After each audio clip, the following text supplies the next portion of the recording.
40 Days to Transformation, a journal of intimacy with God through devotion and focus on transformational change. Day 1, the number of God. In the beginning, God created the heaven and the earth was without form and void, and darkness was upon the face of the deep. And the Spirit of God moved upon the face of the waters. Genesis chapter 1, verses 1 through 3. In Genesis 1, notice the earth was without form and void, and there was darkness upon the face of the deep. Then God began a process. It was a process to change things, a process of transformation. Realizing the majority of the human body is made up of water, for the next 40 days, we'll ask the Spirit of God to move upon us. Godly transformation is our goal. Transformation takes place as desires that God ordained inside us move and stir us from desire to destiny.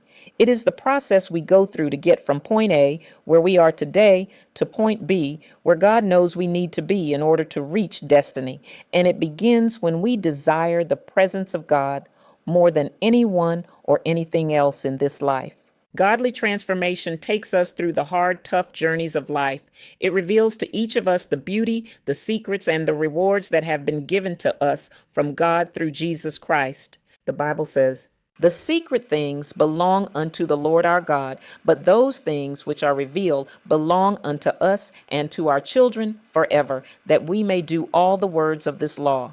Deuteronomy chapter 29, verse 29. Take a few minutes to celebrate the Word of God in day 1 to move upon the face of your deep. Journal reflections on this day of your 40 days to transformation.